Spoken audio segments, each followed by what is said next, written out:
Hello बच्चों, आप सभी का स्वागत है हमारे चैनल एनसीईआरटी ट्यूटोरियल के ऊपर। और यहां पर इस वीडियो में हम लोग पढ़ रहे हैं कक्षा 10 के अर्थशास्त्र के अध्याय नंबर 1 को, जिसका नाम है विकास। यहां पर क्या हम पढ़ रहे हैं? विकास अध्याय को पढ़ने वाले हैं। और यहां पर इस वीडियो में ये पूरा अध्याय आपका कंप्लीट हो जाएगा, पूरा चैप्टर कंप्लीट हो जाएगा। इसलिए इस पूरे वीडियो को आप अंत तक देखें ताकि आप इस पूरे चैप्टर को समझ सकें। अब यहां पर बात है कि हमारे अध्याय का नाम है विकास, तो हमें पढ़ना क्या है? हमें पढ़ना भी है विकास के बारे में ही। अब विकास का मतलब क्या होता है, विकास में हमें पढ़ना क्या है, ये चीजें जरा सा हम देख लेते हैं, समझ लेते हैं। अब यहां पर जब आपका चैप्टर शुरू होता है तो यहां कुछ बातें लिखी गई हैं जो एक प्रकार का इंट्रोडक्शन होती हैं, मतलब कि चैप्टर में क्या पढ़ना है, कैसे पढ़ना है, क्या इंपॉर्टेंट है वो बताती हैं। तो इनको जरा सा हम देख लेते हैं। तो कहता है कि विकास अथवा प्रगति की धारणा हमेशा से हमारे साथ है। हमारी आकांक्षाएं और इच्छाएं हैं कि हम क्या करना चाहते हैं और अपना जीवन कैसे जीना चाहते हैं। मतलब हम सभी की एक इच्छा होती है, हम सभी ये सोचते हैं कि हमारा जीवन कैसा होना चाहिए, हम जीवन को कैसे जिएंगे, हमारा एक प्रकार से हम जीवन में क्या करना चाहते हैं। इसी तरह हम विचार रखते हैं कि हमारा कोई देश कैसा होना चाहिए, मतलब कि हमारा देश कैसा होना चाहिए, देश में क्या चीजें होनी चाहिए, क्या चीजें नहीं होनी चाहिए। ये सारी चीजें, इस प्रकार के विचार हमारे अंदर भी होते हैं। हमें किन अनिवार्य वस्तुओं की आवश्यकता है, क्या सभी का जीवन बेहतर हो सकता है, लोग मिलजुल कर कैसे रह सकते हैं, क्या और अधिक समानता हो सकती है। विकास इन सभी प्रश्नों पर विचार करने और इन लक्ष्यों को प्राप्त करने के उपायों से जुड़ा है। अब यहां पर ये सारे प्रश्न हैं आपके सामने। आप सभी सोचते हैं, क्या सोचते हैं कि भाई हम जीवन को कैसे जिएंगे, हम जीवन में क्या करना चाहते हैं, हम एक प्रकार से देश में क्या होना चाहिए, हमको किन किन चीजों की जरूरत है और साथ में जीवन बेहतर कैसे हो सकता है। इस प्रकार के बहुत विचार हम सोचते हैं। तो यहां पर इन सभी प्रकार के विचार, इन सभी प्रश्नों को उत्तर क्या करता है? विकास करता है। अब यहां पर बात है कि आपको जीवन के लिए बहुत सारी चीजें चाहिए। आपको क्या चाहिए? आपको एक अच्छा घर चाहिए, आपको एक प्रकार का अच्छा स्कूल चाहिए खुद पढ़ने के लिए, या फिर आपके बच्चे होंगे तो उनको पढ़ाने के लिए। इसके बाद आपको हॉस्पिटल चाहिए, अच्छा सड़क चाहिए, अच्छा शहर चाहिए, साफ सुथरा इलाका चाहिए। ये सभी चीजें प्राप्त करने का जो प्रोसेस है ना, वही क्या है? विकास है। मतलब एक समय था जब हमारे इलाके में बहुत गंदगी होती थी, रोड अच्छा नहीं होता था, खराब टूटा फूटा रोड होता था, हमारे इलाके का सरकारी स्कूल अच्छे से चलता नहीं था, पुलिस व्यवस्था अच्छे से काम नहीं करती थी। तो वहां पर इन चीजों में जब सुधार होगा, ये चीजें जब अच्छी होंगी, तो हम क्या कहेंगे कि हम विकास कर रहे हैं। साथ में ये तो समाज से जुड़ी हुई बातें हो गई। इसी प्रकार से हमारे जीवन में बहुत सारी चीजें हैं जो कि हमें चाहिए ताकि हमारा जीवन बेहतर हो सके। जैसे मेरे घर में क्या होना चाहिए? मेरे घर में मुझे लगता है कि एसी होना चाहिए, फ्रिज होना चाहिए, कूलर होना चाहिए, और साथ में जरूरत की बहुत सारी चीजें हैं जो कि होनी चाहिए, बिजली हमेशा चाहिए। तो जब ये चीजें मैं प्राप्त करूंगा, इन चीजों को प्राप्त करने का जो प्रोसेस है ना, वही हमारा विकास होता है। मतलब मैं क्या कर रहा हूं? पहले मैं एक झोपड़ी में रहता था, लेकिन अब मैंने जाकर घर बना लिया, तो वो क्या है? एक प्रकार का विकास है। पहले मेरे घर में कोई सुविधाएं नहीं थी, लेकिन मेरे घर में अब जरूरत की सारी चीजें हैं, तो क्या हुआ? मेरा विकास हुआ। तो इसी प्रकार के प्रश्नों का उत्तर जब हम करते हैं तो वही क्या होता है? वही विकास होता है। और यहां पर कहता है कि यह काम जटिल है और इस अध्याय में हम विकास को समझने की प्रक्रिया शुरू करेंगे। आप उच्च कक्षाओं में इन मुद्दों को अधिक गहराई से सीखेंगे। इसके अतिरिक्त ऐसे बहुत से प्रश्नों को उत्तर आपको अर्थशास्त्र में नहीं बल्कि इतिहास और राजनीति विज्ञान के पाठ्यक्रम में भी मिलेंगे। अब यहां पर है कि भाई देखो, ये जो चीजें हैं ना, विकास, ये ऐसा नहीं है कि मैंने छोटा सा समझाया तो इतना ही है विकास, नहीं, इससे बहुत बड़ा टॉपिक है ये। इसको अलग अलग जगहों पर अलग अलग तरीके से समझाया जाता है, बताया जाता है। आगे 11th 12th में जब आप इकोनॉमिक्स पढ़ेंगे तो वहां पर और भी अच्छे से आपको पढ़ाया जाएगा। इसके अलावा जब राजनीति विज्ञान आप पढ़ेंगे, इतिहास पढ़ेंगे, तो वहां भी इस प्रकार की बातें आपने सुनी होंगी कि भाई समानता को हम कैसे बढ़ावा दे सकते हैं, समाज में सुरक्षा कैसे हो सकती है, या फिर हमारे इतिहास में क्या परेशानियां थी, हमारे इतिहास में ये चीज की कमी थी। तो ये सभी बातें आपको अलग अलग जगहों पर देखने को मिलती हैं। ऐसा इसलिए है कि हम आज जो जीवन जी रहे हैं वह अतीत से प्रभावित है। हम इसे जी जाने बिना बदलाव की इच्छा नहीं रख सकते। इसी तरह हम केवल एक लोकतांत्रिक राजनीतिक प्रक्रिया के द्वारा ही इन आशाओं और संभावनाओं को वास्तविक जीवन में प्राप्त कर सकते हैं। अब यहां पर यह कहता है कि हम लोग इतिहास और राजनीति में क्यों पढ़ते हैं। पहली बात तो भाई इतिहास को जानना जरूरी है, और साथ में जो लोकतांत्रिक राजनीतिक प्रक्रिया है उन्हीं चीजों की वजह से वैसी चीजें हमें मिल सकती हैं जो कि हमारे विकास के लिए जरूरी है। अब यहां पर विकास का जब भी बात होता है तो दो प्रकार के विकास आपको ध्यान में रखना चाहिए। एक आपका पर्सनल विकास, मतलब कि आपको खुद का जीवन जीने के लिए जो चीजें चाहिए उसको प्राप्त करना, जिसमें कि आपका सबसे पहला तो पैसा आता है कि आपको घर में सुविधाएं चाहिए, आपको गाड़ी चाहिए, घर चाहिए, सुंदर घर चाहिए, बिजली चाहिए, उसमें तरह तरह के ऐशो आराम चाहिए। वो सारी चीजें आपके पर्सनल से जुड़ी हुई हैं। लेकिन कुछ विकास की चीजें होती हैं जो कि समाज से जुड़ी हुई होती हैं, जो कि सिर्फ आपको नहीं चाहिए, सभी लोगों को चाहिए। जैसे जैसे अगर हम बात करें तो जैसे हमारा जो पुलिस का सुरक्षा हो गया, स्कूल हो गया, या फिर हॉस्पिटल हो गया, सड़क हो गया, ये सारी चीजें समाज से जुड़ी हुई हैं। तो इसी प्रकार की बहुत सारी बातें हैं जो कि इस अध्याय में पढ़ने वाले हैं। तो यहां पर हमारा इस अध्याय का पहला टॉपिक शुरू होता है। पहला टॉपिक क्या नाम है? विकास का क्या वादा करता है? विभिन्न व्यक्ति, विभिन्न लक्ष्य। अब यहां पर एक प्रकार से इस टॉपिक में हमें समझना है कि जो समाज के अलग अलग लोग हैं उन सभी के लिए विकास का जो लक्ष्य होता है ना, वो अलग अलग होता है। वो कैसे, ये जरा सा हम लोग पढ़कर समझते हैं।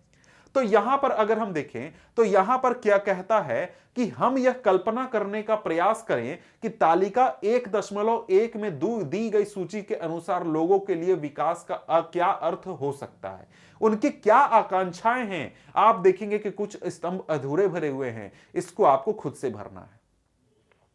अब यहां पर आपको अलग अलग प्रकार के लोगों के बारे में लिखा गया है कि कोई व्यक्ति है जो कि भूमिहीन ग्रामीण मजदूर है, कोई पंजाब का समृद्ध किसान है, किसान जो है खेती करता है तो वो वर्षा पर निर्भर है, भूस्वामी परिवार मतलब अमीर परिवार, अमीर किसान परिवार के घर की महिला, शहर का बेरोजगार युवा, शहर के अमीर परिवार का लड़का, शहर के अमीर परिवार की लड़की। तो अलग अलग तरीके के लोग हैं, उनकी क्या विकास के प्रति अवधारणा होगी, वो विकास के बारे में क्या सोचते हैं, उनको जीवन में क्या लक्ष्य है, ये आपको यहां पर सोचना है।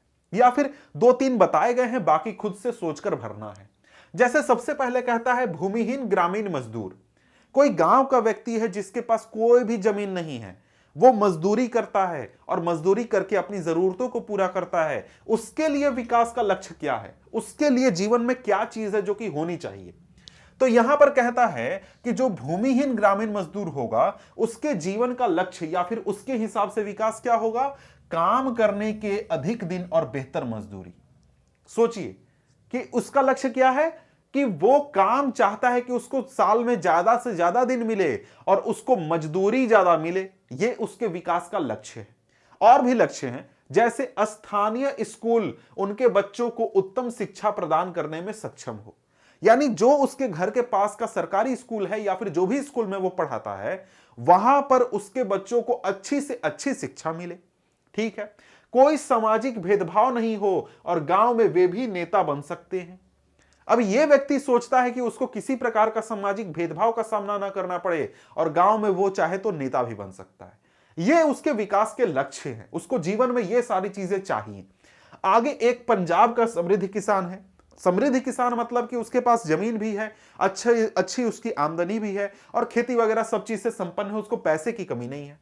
अब ये जो व्यक्ति है ये सोचता है कि किसानों को उनकी उपज के लिए ज्यादा समर्थन मूल्य और मेहनती और सस्ते मजदूर द्वारा उच्च पारिवारिक आय सुनिश्चित करना, ताकि वे अपने बच्चों को विदेश में बसा सके।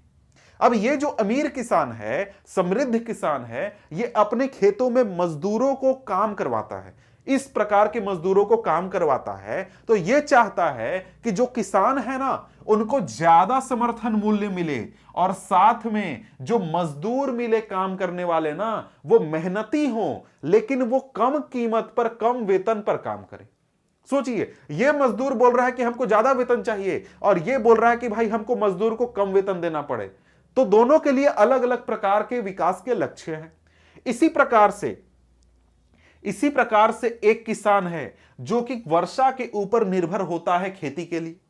तो इसका तो एक सबसे पहला होगा कि भाई वर्षा ज्यादा से ज्यादा हो, वो तो लेकिन प्राकृतिक है, उसमें कोई चेंज नहीं हो सकता है। तो इसके लिए विकास का लक्ष्य क्या होगा कि सरकार नहर बनवा दे या फिर वहां पर कोई बिजली दे दे ताकि वो मोटर चला सके, या फिर बोरवेल करवा दे ताकि वो अपने खेत को पटा सके। तो इस प्रकार की चीजें हो ताकि वो अपने खेत को आसानी से पटा सके। इसी प्रकार से एक महिला है जो कि भूस्वामी परिवार से ताल्लुक रखती है।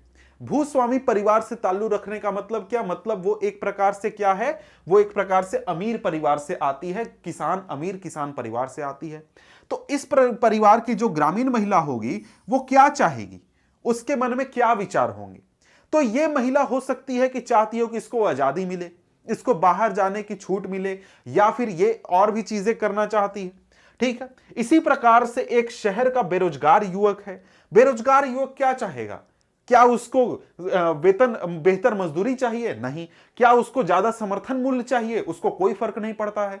जो गांव का एक बेरोजगार किसान है, बेरोजगार युवक है, उसको क्या चाहिए? उसको चाहिए कि सरकार उसको नौकरी दे दे, एक अच्छा सा अच्छे वेतन वाला नौकरी दे दे।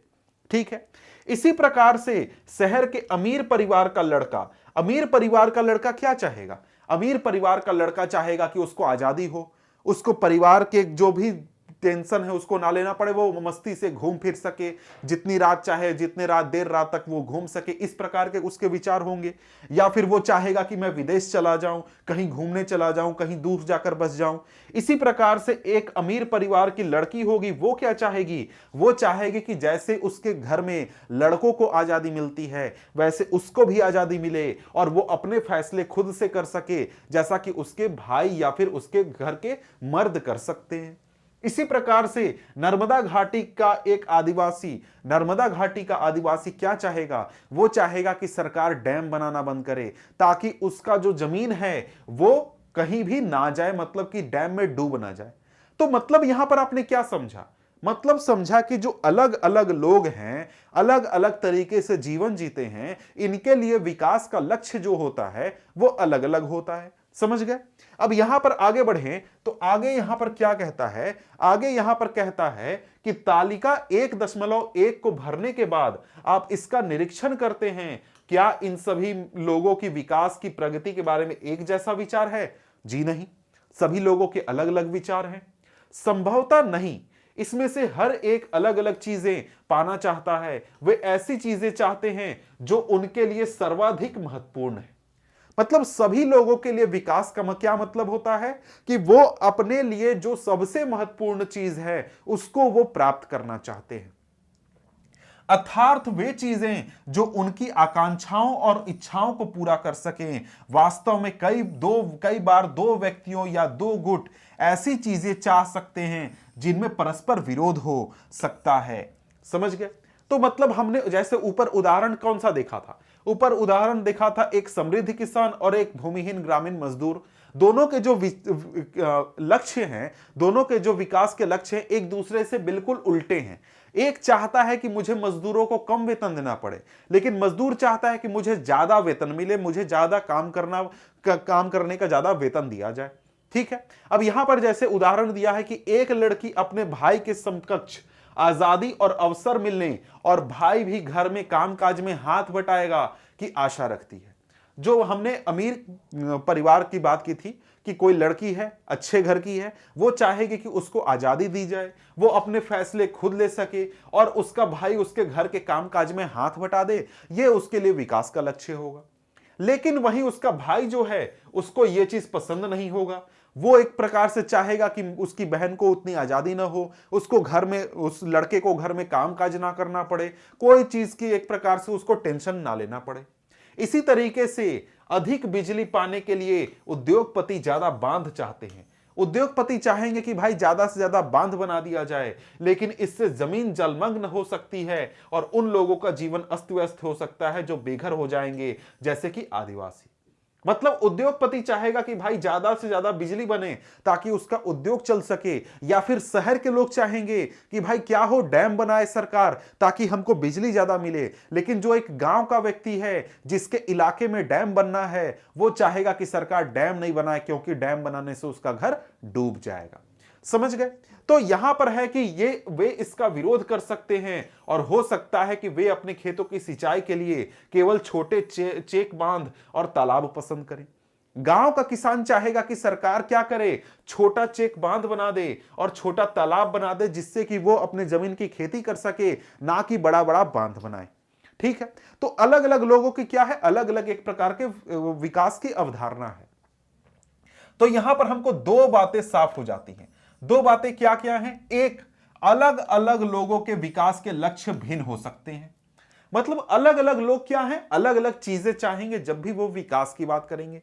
और दूसरा, एक के लिए जो विकास है वह दूसरे के लिए विकास न हो, यहां तक कि वह दूसरे के लिए विनाशकारी भी हो सकता है। मतलब मेरे लिए जो विकास है ना, वो हो सकता है कि किसी दूसरे व्यक्ति के लिए विनाशकारी हो। जैसे उदाहरण के लिए बात करें, उदाहरण के लिए हम सभी लोगों को बिजली एक प्रकार से चाहिए। हम शहर में रहते हैं, हम सोचते हैं कि भाई बिजली तो हमको 24 घंटा चाहिए। लेकिन इस बिजली को बनाने के लिए जहां पे बांध बना है, उस इलाके के लोगों के घर उजड़ गए। जिस इलाके से कोयला आता है, उस इलाके के लोगों को पॉल्यूशन का सामना करना पड़ता है। उनकी स्थिति, हेल्थ एक प्रकार से खराब हो रही है, स्वास्थ्य खराब हो रहा है। तो भाई मेरे लिए जो एक प्रकार से फायदे की चीज है, वो किसी और के लिए क्या है, नुकसानदेह है। उसके लिए वो विकास नहीं है। पॉल्यूशन की वजह से उसका जीवन एकदम बदतर हो चुका है, क्योंकि मुझे बिजली दी जा रही है और शहर के लोगों को बिजली दी जा रही है। तो अलग अलग लोगों के लिए विकास अलग अलग होता है। समझ गए? अब आगे देखें तो आगे यहां पर कहता है आय और अन्य लक्ष्य।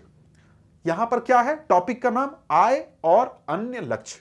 आय यहां पर कहता है कि अगर आप अगर एक बार फिर तालिका 1.1 देखें तो एक बात समान पाएंगे। लोग चाहते हैं कि उन्हें नियमित काम, बेहतर मजदूरी और अपनी उपज अथवा अन्य उत्पादों के लिए अच्छी कीमतें मिले।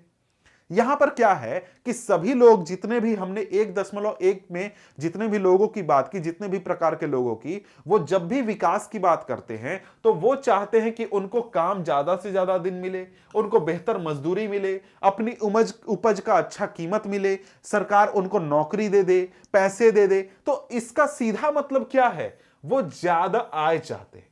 मतलब जो उनकी आमदनी है, जो पैसे की इनकम है, उसको वो बढ़ाना चाहते हैं।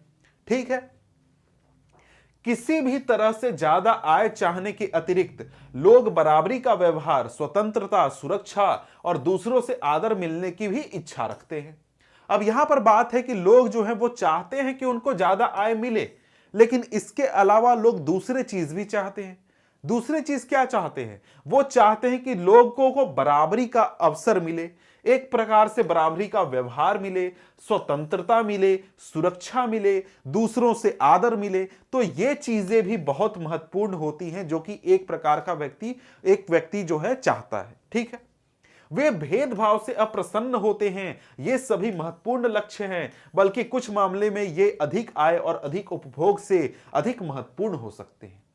कई बार क्या होगा, कई बार आपको भी ऐसी परिस्थिति देखने को मिलेगी जीवन में, जहां पर आपके लिए पैसे महत्वपूर्ण नहीं होंगे, बल्कि पैसे के अलावा दूसरी चीज महत्वपूर्ण होंगे। जैसे आपको व्यवहार अच्छा किसी व्यक्ति का चाहिए, स्वतंत्रता चाहिए, सुरक्षा चाहिए, आदर चाहिए और इस प्रकार की चीजें, सम्मान चाहिए। जैसे अगर मैं आपको अपने पास काम करने के लिए रख लूं और रोज गाली दूं, गाली पर गाली दूं और वेतन बहुत अच्छा देता हूं, तो आप कितने दिन तक टिकेंगे? नहीं टिकेंगे, आप छोड़कर चले जाइएगा। बोलेगा पैसे तुम अपने रखो, अपने पास रखो, हमको ये चीज नहीं चाहिए, पैसा नहीं चाहिए, और भी चीजें बहुत महत्वपूर्ण है। तो यहां पर यही कहता है कि लोगों को पैसे के अलावा और चीजें भी जीवन में आवश्यकता होती है जब वो विकास की बात करते हैं।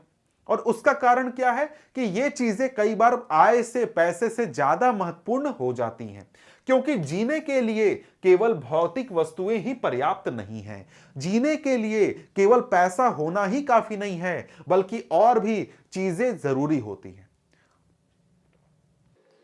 अब यहां पर कहता है कि द्रव्य या उससे खरीदी जा सकने वाली भौतिक वस्तुएं एक कारक है जिस पर हमारा जीवन निर्भर करता है, लेकिन हमारा बेहतर जीवन ऊपर लिखी अभौतिक वस्तुओं पर भी निर्भर करता है। अगर आपको यह बात स्पष्ट नहीं लगती तो अपने जीवन में अपने मित्रों की भूमिका के बारे में जरा सोचिए। आपको उनकी मित्रता की इच्छा हो सकती है, इसी तरह भी बुरी सी चीजें बहुत सी चीजें हैं जिन्हें आसानी से मापी नहीं जा सकती, लेकिन उनका हमारे जीवन में महत्व है।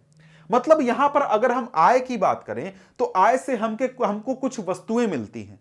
वस्तुएं मतलब कि हम अपने घर में फ्रिज ले आएंगे, टीवी ले आएंगे, कूलर ले आएंगे, एसी ले आएंगे, कार, मोटरसाइकिल, अच्छा घर, सुंदर घर ले आएंगे। लेकिन लेकिन अगर हम बात करें तो हमारे जीवन में बहुत सारी चीजें होती हैं जो कि पैसे से जुड़ी हुई नहीं होती हैं।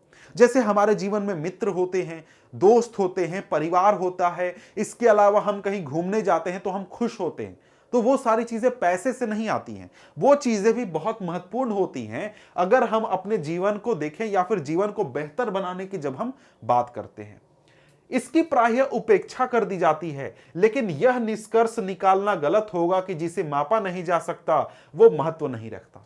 हम लोग कई बार सोचते हैं कि नहीं नहीं नहीं, ये चीजें उतना इंपॉर्टेंट नहीं, सबसे इंपॉर्टेंट पैसा है। नहीं, कई बार हम लोग सोचते हैं कि ये चीज इंपॉर्टेंट नहीं है, लेकिन रियलिटी है कि ये चीजें इंपॉर्टेंट हैं और ये चीजें बहुत इंपॉर्टेंट हैं। ऐसा नहीं है कि इनको हम लोग नाप तोल नहीं सकते हैं, गिन नहीं सकते हैं तो ये इंपॉर्टेंट नहीं है। तो इसके लिए हमको आगे एक और उदाहरण देखना है। वैसे ये तस्वीर भी आप देख सकते हैं, यहां पर नर्मदा घाटी के जो लोग हैं वो आंदोलन कर रहे हैं ताकि यहां पे एक बांध या फिर डैम ना बनाया जाए।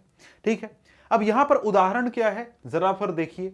यहां पर कहता है कि एक और उदाहरण देखिए, अगर आपको कहीं दूर दराज के इलाके में नौकरी मिलती है, उसे स्वीकार करने से पहले आप आय के अतिरिक्त बहुत से कारकों पर विचार करेंगे। मान लीजिए कि आपको जब नौकरी करने की बारी आई, आपको एक नौकरी दिया गया जो कि किसी बहुत दूर दराज के इलाके में है। वहां पर आप नौकरी करने जाएंगे, उस समय आप वेतन तो देखेंगे, लेकिन उसके अलावा बहुत सारी चीजें आप देखेंगे, जैसे कि आपके परिवार के लिए क्या सुविधाएं उपलब्ध होंगी, काम करने का वातावरण कैसा होगा या सीखने का अवसर क्या है। दूसरी नौकरी में यद्यपि आपको कम वेतन मिलता है, लेकिन यह नियमित रोजगार हो सकता है जो आपकी सुरक्षा की भावना को बढ़ाता है। एक अन्य नौकरी अधिक वेतन दे सकती है, लेकिन कार्य की सुरक्षा नहीं हो सकता है और आपको परिवार के लिए भी पर्याप्त समय भी ना मिले। इससे आपकी सुरक्षा और स्वतंत्रता की भावना कम हो जाएगी। मान लीजिए कि आपको क्या करना है, नौकरी करना है। आपको एक नौकरी मिल रहा है जो कि बहुत दूर दराज के इलाके में है, मतलब एकदम जंगल में या फिर एकदम गांव में है, जो कि जहां पर आप रहते नहीं हैं। तो वहां पर जब आप नौकरी करने जाएंगे तो आप वेतन देखेंगे कि यार कितना वेतन मिल रहा है। साथ में आप यह भी सोचेंगे कि अगर आप अपने परिवार को लेकर वहां जाते हैं तो आपके परिवार की सुरक्षा कैसे होगी। वहां पर मान लीजिए आपके बच्चे हैं तो वो बच्चे पढ़ेंगे कहां, अगर तबीयत खराब हो गई तो बगल में हॉस्पिटल है या नहीं है, या फिर वहां पर पुलिस की व्यवस्था है कि नहीं, वहां पर साफ सफाई कैसी है। बहुत चीजें आप देखने के बाद ये तय करेंगे कि यार मेरे को वहां नौकरी करनी है या नहीं करनी है। इसी प्रकार से कोई दूसरी नौकरी होगी, वहां पर हो सकता है कि आपको वेतन कम दिया जाए, कम वेतन दिया जाए, लेकिन आपको दूसरी चीजें आपको मिलती हैं। मतलब एक बहुत ही शहर में बहुत अच्छे जगह पर आपको नौकरी दिया जा रहा है, वहां पर आप रहना पसंद कर रहे हैं, आपके परिवार के लोग वहां पर खुश हैं, वो वहां पर आपके बच्चे के लिए स्कूल है, हॉस्पिटल है, पुलिस का भी सुरक्षा है, बहुत तरीके की सुविधाएं हैं। तो आप क्या करेंगे, आप हो सकता है कि आप ज्यादा वेतन वाली नौकरी छोड़कर आप कम वेतन वाली नौकरी पर चले जाएंगे। अब यहां पर यही कहता है कि इसी तरह विकास के लिए लोग मिले जुले लक्ष्यों को देखते हैं। यह सच है कि यदि महिलाएं वेतनभोगी कार्य करती हैं तो घर और समाज में उनका आदर बढ़ता है, तथापि यह भी सच है कि अगर महिलाएं के लिए आदर है तो घर में उनके कामकाज में ज्यादा हाथ बताया जाएगा और घर से बाहर काम करने वाली महिलाओं को अधिक स्वीकार किया जाएगा। सुरक्षित और संरक्षित वातावरण के कारण ज्यादा महिलाएं विभिन्न प्रकार की नौकरियां या व्यापार कर सकती हैं। इसलिए लोगों के विकास के लक्ष्य के केवल बेहतर आय से ही नहीं बल्कि जीवन में अन्य महत्वपूर्ण चीजों के बारे में भी होते हैं। अब यहां पर उदाहरण एक और दिया गया है कि देखिए महिलाएं जो होती हैं, जो कि नौकरी करती हैं, तो भाई वो कैसी महिलाएं हैं, वेतनभोगी महिलाएं, मतलब कि उनको वेतन मिल रहा है, नौकरी कर रही है तो वेतन मिल रहा है। अब वहां पर जब ऐसी महिलाएं नौकरी करती हैं तो उनको समाज में काफी आदर मिलता है, काफी उनको आदर दिया जाता है कि हाँ भैया बहुत अच्छा काम कर रही है, वेतन कमाती है, बहुत नौकरी करती है, अच्छा आदर मिलता है। तो इसलिए क्या है, इसलिए महिलाएं आदर प्राप्त करने के लिए भी हो सकता है कि जाकर नौकरी करें। उनके लिए पैसे कमाना हो सकता है कि उतना मुद्दा ना हो, आदर कमाना ज्यादा मुद्दा हो। यही चीज यहां पर कह रहा है कि यहां पर क्या होगा कि अगर महिलाओं के लिए आदर बढ़ेगा, आदर है अगर, तो क्या होगा, महिलाएं जब घर में कामकाज करेंगी तो घर के लोग उसके कामकाज में हाथ बटाएंगे। साथ में बाहर काम करने वाली महिलाओं को स्वीकार भी किया जाएगा अगर महिलाओं के प्रति आदर है तो। ठीक है, सुरक्षित और संरक्षित वातावरण के कारण बहुत सारी महिलाएं जो हैं वो नौकरियां या व्यापार करने लगेंगी और इस प्रकार से क्या होगा, बहुत तरीके के हमको लक्ष्य देखने को मिलेंगे, बहुत तरीके के निष्कर्ष हमको मिलेंगे। ठीक है, अब यहां पर आगे बढ़े तो आगे अंत में वही बात लिखी गई है कि विकास के लक्ष्य केवल बेहतर आय के नहीं बल्कि जीवन में अन्य महत्वपूर्ण चीजों के बारे में भी होते हैं। जैसा कि उदाहरण है कि महिलाएं जब नौकरी करेंगी तो उनको क्या होगा, आदर मिलेगा, तो बहुत सारी महिलाएं आदर के लिए भी नौकरी करना पसंद करेंगी। अब यहां पर कुछ प्रश्न है जो कि आप खुद से कर लीजिएगा, मैं एनसीईआरटी समझा रहा हूं इसलिए मैं आगे बढ़ रहा हूं। अब यहां पर हम लोग आगे बढ़ते हैं और आगे हमारे सामने टॉपिक क्या है, टॉपिक है राष्ट्रीय विकास। तो अभी तक जिस विकास की हमने बात की वो एक व्यक्ति के विकास से जुड़ी हुई थी, मतलब कि मुझे क्या चाहिए जीवन में, मेरे विकास के क्या लक्ष्य हैं, किसी भी व्यक्ति के विकास के क्या लक्ष्य हो सकते हैं। लेकिन अब यहां पर हम लोग क्या बात कर रहे हैं, राष्ट्रीय विकास की बात कर रहे हैं, मतलब कि मेरा देश कैसे विकास करना चाहिए, देश के विकास के लिए क्या चीजें महत्वपूर्ण हैं, क्या चीजें होनी चाहिए, क्या चीजें नहीं होनी चाहिए। अब हम देश के संदर्भ में विकास की बात करेंगे। तो यहां पर कहता है कि जैसा कि हमने ऊपर देखा, यदि लोगों के लक्ष्य भिन्न हैं तो उनकी राष्ट्रीय विकास के बारे में धारणा भी भिन्न हो सकती है। आपस में इस विषय पर चर्चा कीजिए कि भारत को विकास के लिए क्या करना चाहिए। आपने भी कई बार सुना होगा, कभी अगर चुनाव की बात होती है या फिर नेता लोग या फिर कोई अफसर अधिकारी लोग भी बात करते हैं या फिर स्कूल में कहीं भी आपने सुना होगा कि विकास, हम लोग का देश विकास कर रहा है, हम लोग का देश विकासशील देश है। मतलब क्या, हम लोग क्या कर रहे हैं, विकास कर रहे हैं। तो भाई विकास क्या है, हमारे देश में ऐसा क्या हो रहा है कि हम कह रहे हैं कि विकास कर रहा है। तो विकास को लेकर भी अलग अलग लोगों की अलग अलग अवधारणाएं हो सकती हैं। कोई सोचता है कि अगर देश में सड़कें अच्छी बन रही हैं तो देश विकास कर रहा है, कोई सोचता है कि रेलवे अच्छी बन रही है तो देश विकास कर रहा है, कोई सोचता है कि समाज में सद्भाव बढ़ रहा है तो देश विकास कर रहा है, कोई सोचता है लोगों की आय बढ़ रही है तो देश विकास कर रहा है। अलग अलग लोग देश के विकास के बारे में अलग अलग अवधारणा रखते हैं, जिस तरीके से लोग खुद के विकास के बारे में अवधारणा रखते हैं। समझ गए? तो यहां पर यही चीज कहता है कि अगर आप चर्चा करेंगे तो संभव है कि कक्षा के विभिन्न विद्यार्थियों ने उपयुक्त प्रश्नों के अलग अलग उत्तर दिए होंगे। हो सकता है कि आपने स्वयं इन प्रश्नों के बहुत से उत्तर सोचे होंगे और उनमें से किसी एक के विषय में आप स्वयं भी निश्चित ना हो। यह समझना बहुत आवश्यक है कि देश के विकास के विषय में भी विभिन्न लोगों की धारणाएं भिन्न या परस्पर विरोधी हो सकती हैं। देश के विकास के बारे में भी अलग अलग लोगों की अलग अलग राय हो सकती है। जैसे उदाहरण के लिए मैं बताऊं, उदाहरण के लिए हमारा देश जो है वो बुलेट ट्रेन बना रहा है। तो देश के बहुत सारे लोग सोचते हैं कि हाँ बुलेट ट्रेन बनेगा तो अच्छा होगा, लेकिन बहुत सारे लोगों का कहना है कि नहीं बेकार है यार, उतना स्पीड में किसको जाना है, धीरे चलने वाला ट्रेन ज्यादा बनाओ। कोई कहेगा कि यार ट्रेन से क्या होगा, रोड बनाओ, रोड अच्छा बनाओ। कोई बोलेगा रोड से क्या होगा यार, तुम जाकर क्या करो, तुम जाकर लोगों को कार में टैक्स छूट दे दो। तो बहुत तरीके के लोग अलग अलग विचार रखते हैं एक मुद्दे के ऊपर। उसी प्रकार से पूरे देश का विकास कैसा हो, इसके लिए अलग अलग लोगों का अलग अलग विचार होता है। अब यहां पर आगे सवाल पूछता है, लेकिन क्या सभी विचारों को बराबर का महत्व दिया जा सकता है, या यदि परस्पर विरोधी हैं तो निर्णय कैसे लिया जाए, सभी के लिए न्यायपूर्ण और सही राह क्या होगी। हमें यह भी सोचना जरूरी है कि क्या कार्य करने का कोई बेहतर तरीका है।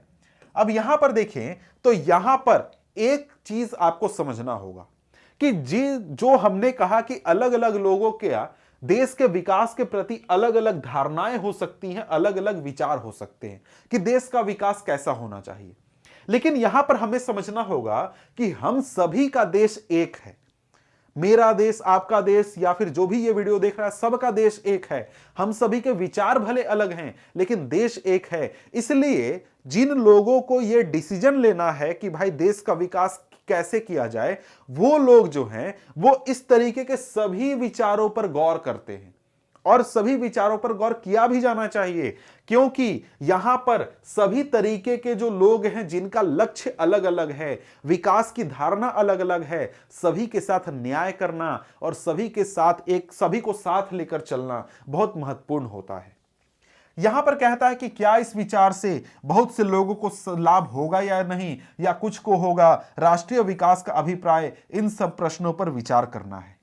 यहां पर हमें जब भी राष्ट्रीय विकास की हम बात करते हैं तो ऐसी बातों पर गौर करनी होती है कि भाई अगर हम कोई काम कर रहे हैं तो देश में कितने लोगों को उससे फायदा होगा। मान लीजिए कि अगर हम बुलेट ट्रेन बना रहे हैं तो बुलेट ट्रेन से किसको फायदा होगा, रोड बनाएंगे तो किसको फायदा होगा, फैक्ट्री लगाएंगे तो किसको फायदा होगा, बिजली घर बनाएंगे तो किसको फायदा होगा, सभी को फायदा होगा या नहीं होगा। अगर नहीं होगा तो उसका समाधान क्या होगा कि सभी लोग जो है वो एक प्रकार से संतुष्ट रहें, खुश रहें और सभी लोगों के विकास के लक्ष्यों की प्राप्ति हो। ये चीजें जो होती हैं, हम जब भी राष्ट्रीय विकास की बात करते हैं तो हम समझने या फिर उसको करने की कोशिश करते हैं।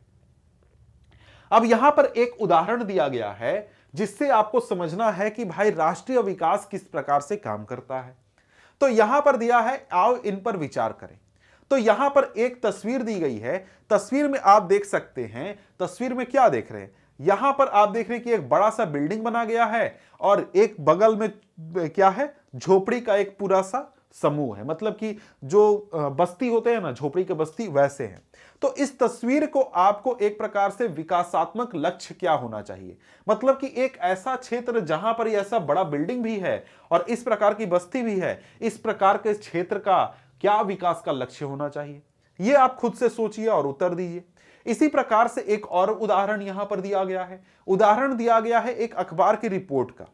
अब अखबार का रिपोर्ट में क्या दिया गया है जानकारी यह दिया गया है कि एक जहाज ने 500 टन तरल जहरीले अवशेष एक शहर के खुले कूड़े घर और आसपास के समुद्र में डाल दिए।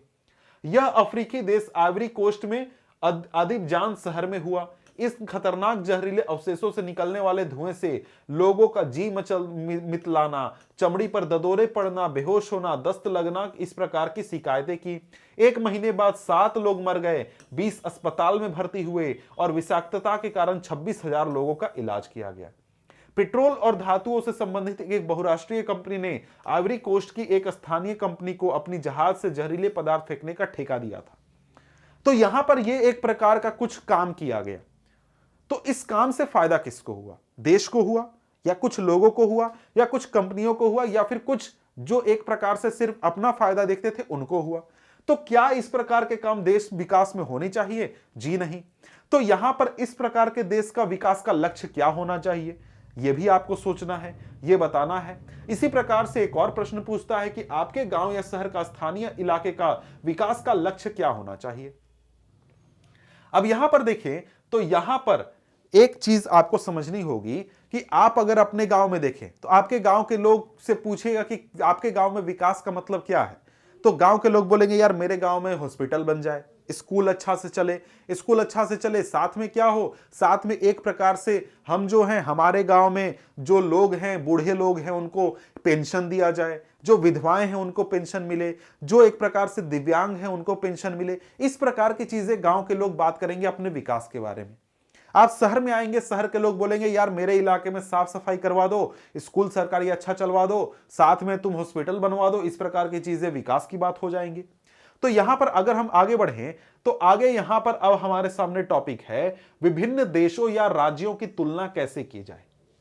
यहां पर हमने क्या समझा, हमने समझा कि भाई विकास क्या होता है, विकास एक प्रकार से देश के लिए क्या होता है और किसी व्यक्ति के लिए क्या होता है। लेकिन अब यहां पर बात क्या करना है, हमको अलग अलग देशों को तुलना करना है, अलग अलग राज्यों की तुलना करनी है कि भाई कौन सा देश ज्यादा विकास हुआ, किस देश का कम विकास हुआ, यह अब हमें तुलना करके पता करना है। तो भाई ये तुलना हम करेंगे कैसे, इसका तरीका क्या है, आधार क्या है, ये यहां पर हम समझने वाले हैं। तो यहां पर कहता है कि आप पूछ सकते हैं कि अगर विकास का अर्थ अलग अलग हो सकता है तो फिर कुछ देशों को विकसित और कुछ को अविकसित कैसे कहा जा सकता है। यह आपने सुना होगा कि भारत एक विकासशील देश है। मतलब क्या हो रहा है, ये एक प्रकार से विकसित नहीं है, अभी विकसित होने की तरफ जा रहा है।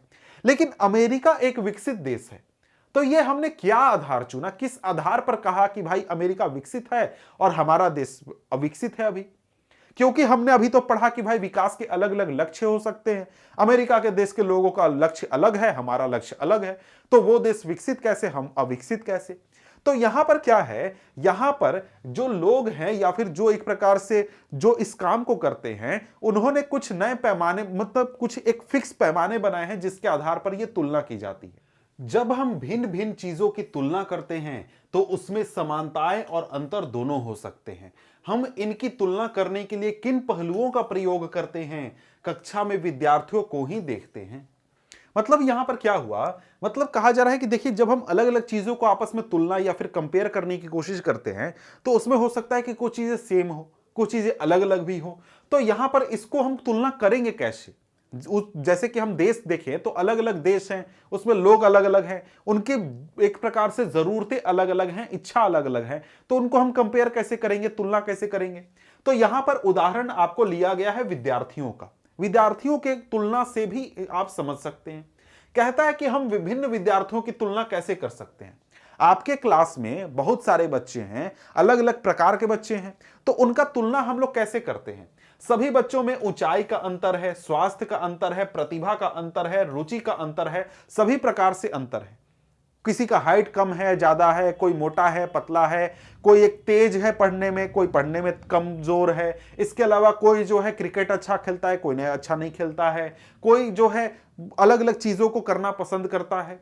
तो हो सकता है कि सबके सबसे स्वस्थ विद्यार्थी, सबसे पढ़ाकू विद्यार्थी ना हो, सबसे बुद्धिमान विद्यार्थी हो सकता है मित्रता व्यवहार ना रखता हो। तो हम विद्यार्थियों की तुलना कैसे कर सकते हैं? सबसे तेज पढ़ने वाला व्यक्ति किसी से बात ही नहीं करता है, जो सबसे अच्छा, सबसे दोस्ती रखता है, सबसे प्यार से बात करता है, वो पढ़ने में एकदम फिसड्डी है। इसी प्रकार से जो अच्छा क्रिकेट खेलता है, उसके नंबर नहीं आते हैं और वो दूसरों से अच्छा व्यवहार भी रखता है। तो अलग अलग लोगों की एक प्रकार से जो प्रतिभा होती है, उनके जो गुण होते हैं वो अलग अलग होते हैं। तो अलग अलग लोगों को हम तुलना कैसे करेंगे, इसके बारे में आपको सोचना है।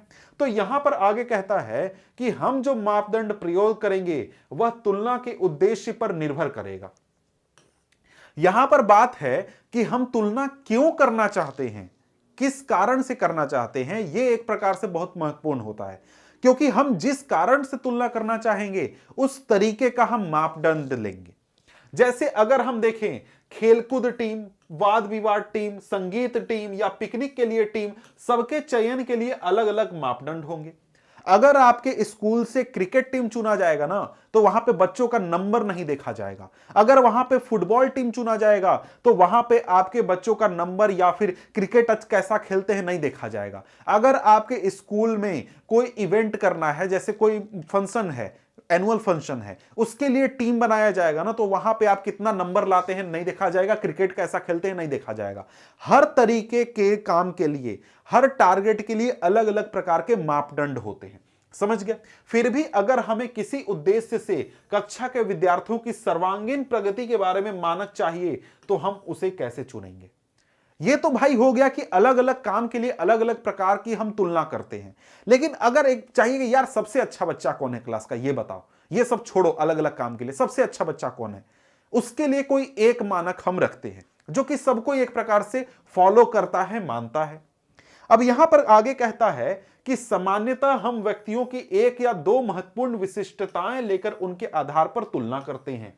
मतलब कि सभी व्यक्तियों के हम एक या दो ऐसे गुण होंगे या फिर विशिष्टताएं होंगी जिनको लेकर तुलना करते हैं। जैसे हम लोग के क्लास में, आपके क्लास में भी अगर बच्चों का तुलना करना हो, कोई भी बाहर का व्यक्ति अगर पूछे कि सबसे अच्छा बच्चा कौन है, तो टीचर सबसे पहले क्या बोलेगा? सबसे ज्यादा नंबर लाने वाले बच्चे का नाम बोलेगा। क्योंकि वो सभी लोग फॉलो करते हैं, सभी उसी चीज को मानते हैं कि हाँ भाई जो पढ़ता है वो अच्छा बच्चा है, ठीक है। लेकिन वो एक प्रकार से 100% सही नहीं है, लेकिन उसको सभी जगह माना जाता है, फॉलो किया जाता है। अब इसके बाद आगे बढ़े तो आगे यहां पर कहता है कि तुलना के लिए क्या महत्वपूर्ण विशिष्टताएं चुनी जाएं, इस पर मतभेद हो सकता है। विद्यार्थियों का मित्रतापूर्ण व्यवहार और सहयोग भावना, उनकी रचनात्मकता या उनके द्वारा प्राप्त अंक।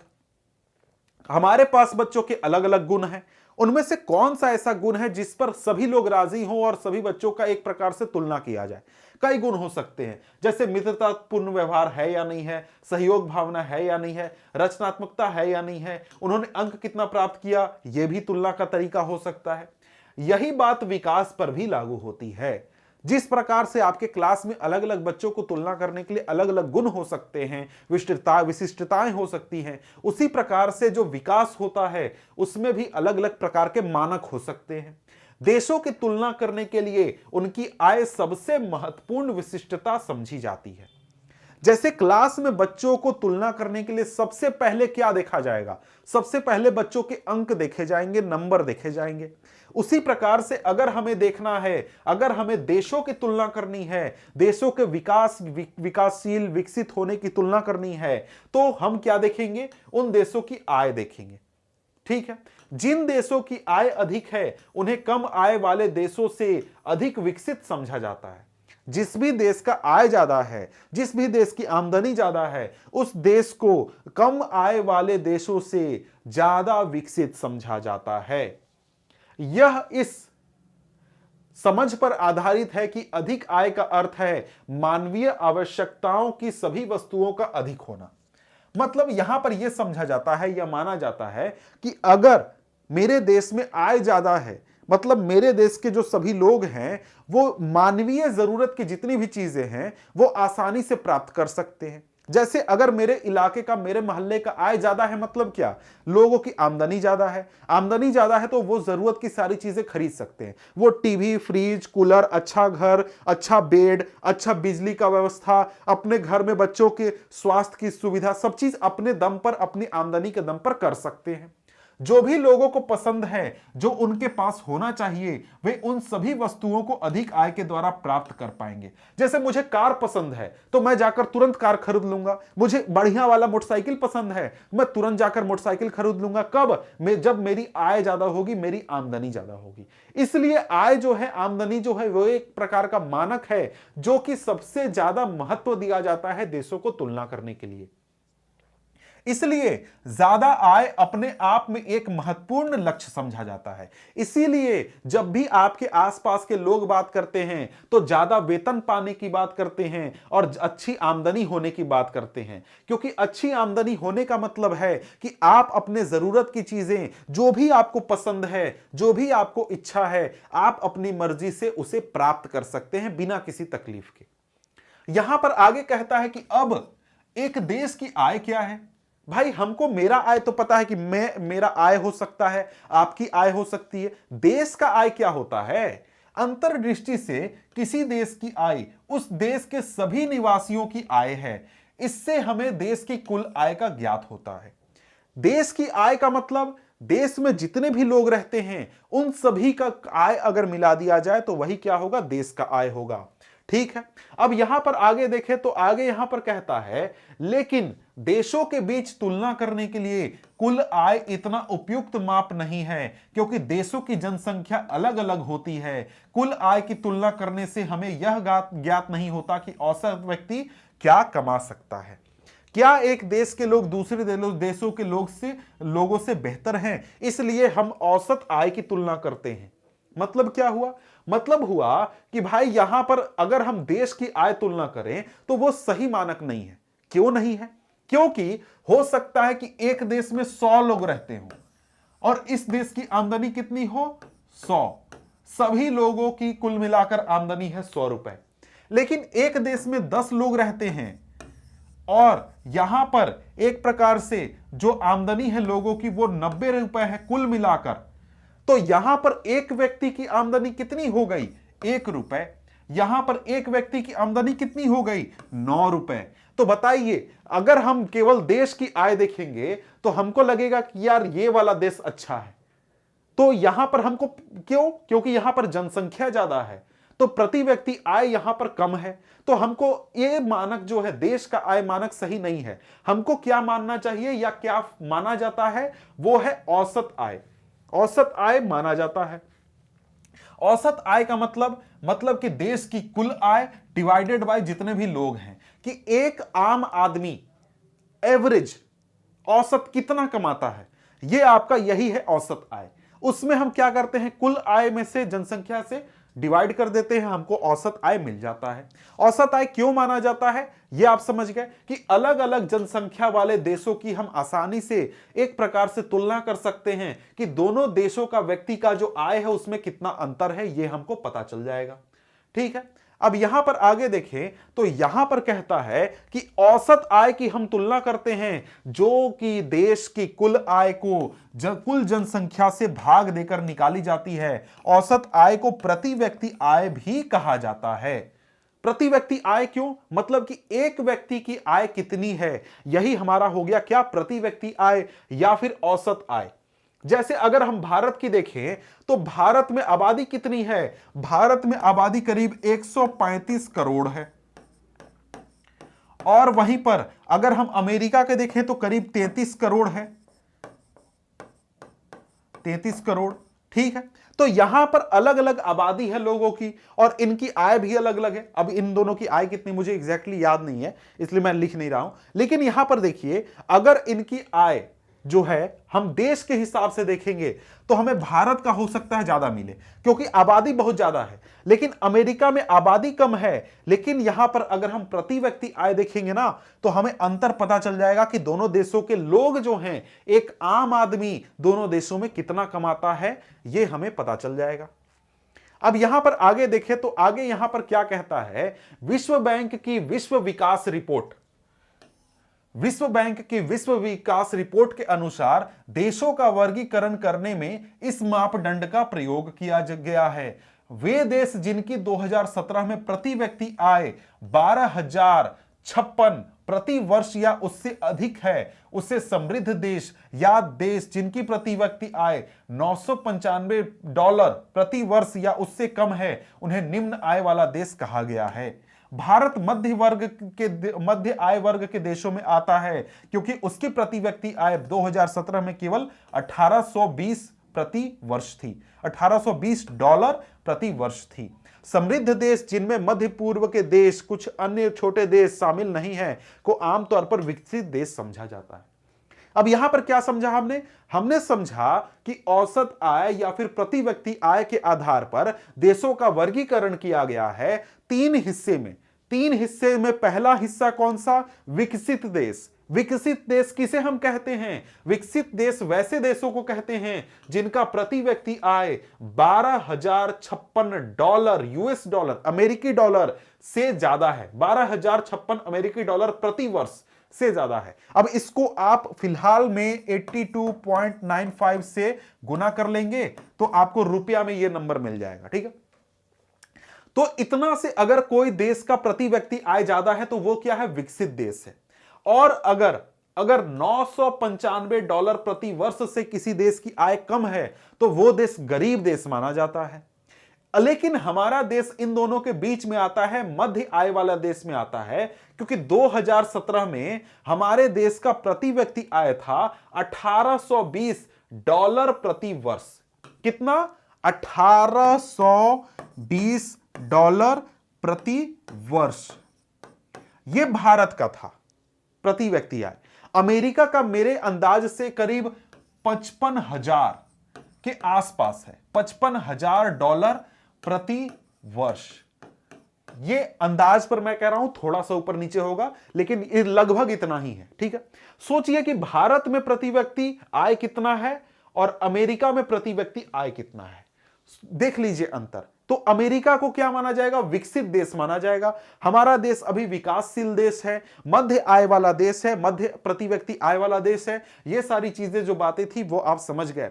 तो यहां पर कहा गया कि कुछ देश जैसे कि अमेरिका, कनाडा, यूरोप के देश, मध्य जो आपको अरब देश हैं, वो सारे देश जो हैं वो एक प्रकार से विकसित देश में आ जाते हैं क्योंकि आय उनकी क्या है, प्रति व्यक्ति आय आपको 12,056 प्रति वर्ष, $12,056 से ज्यादा है। ठीक है, अब यहां पर औसत आय की कमी भी आपको बताई गई है।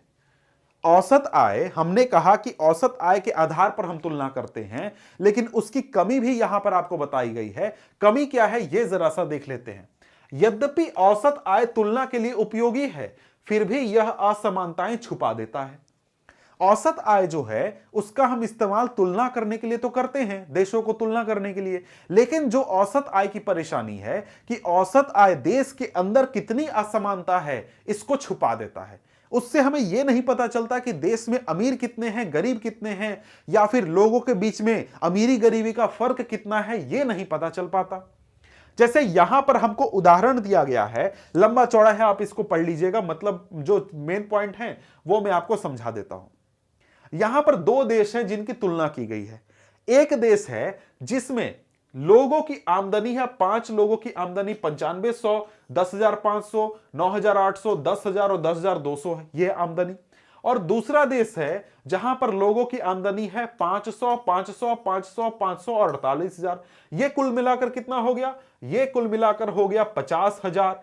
ठीक है, 48,000, और साथ में यहां पर आपको 500, 500, 20,000, यह भी करीब 50,000 ही है। ठीक है, 50,000। दोनों देशों की आय बराबर है, प्रति व्यक्ति आय भी बराबर है। प्रति व्यक्ति आय कितना है? 10,000 है दोनों का। लेकिन आप देख रहे हैं कि देश क में लोगों की आमदनी जो है वो कम ज्यादा नहीं है, अमीरी गरीबी का फर्क नहीं है, लेकिन दूसरे देश में कितना ज्यादा अमीरी और गरीबी का फर्क है ये हमको औसत आय से कभी पता नहीं चलेगा। औसत आय की ये एक प्रकार से कमी है, एक प्रकार से औसत आय ये चीज जो है वो छुपा देगा। ठीक है, अब यहां पर ये एक प्रकार से दोनों देशों का उदाहरण भी कंपेयर किया गया है कि देखिए एक देश में क्या है, सभी लोग जो रिसोर्सेज है, संसाधन है, उनको बराबर से बांटते हैं, और एक ऐसे देश में, गरीब और अमीर वाले देश में क्या होता है, संसाधन गरीबों के पास कम होता है, अमीरों के पास ज्यादा होता है।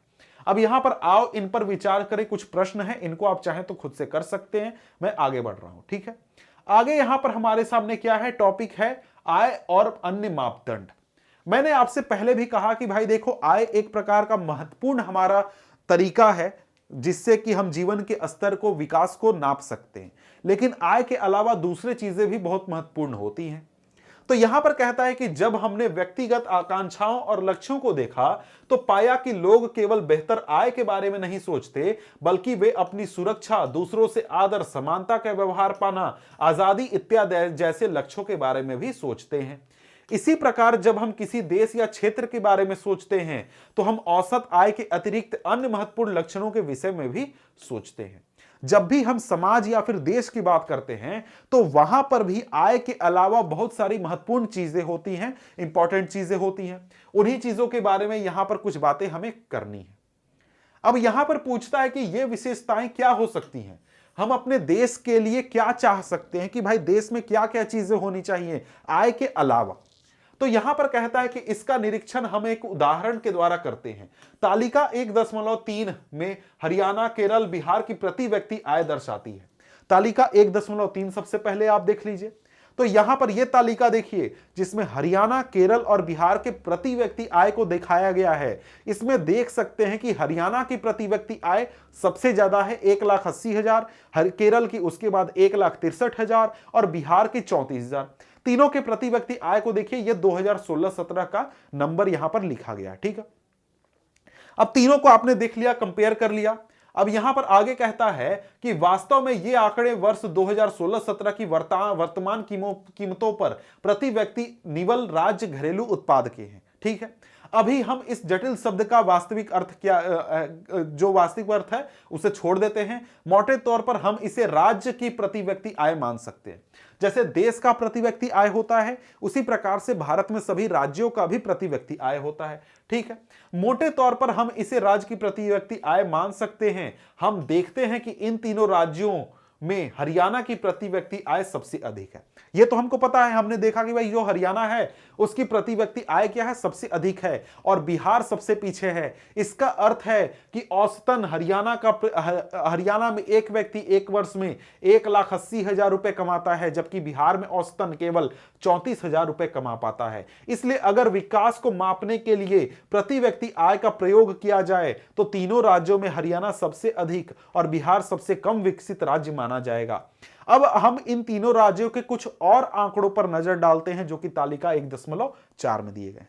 हमने आय के हिसाब से देखा तो हमें पता चला कि हरियाणा सबसे विकसित है, बिहार सबसे खराब है। लेकिन अगर हम दूसरी चीजों को देखें तब हम पता करते हैं कि दूसरी चीजों के आधार पर कि कौन सा राज्य हमारा विकसित है, कौन सा विकसित नहीं है। यहां पर सबसे पहले आपको कुछ बातें हैं, कुछ डाटा है दिया गया है।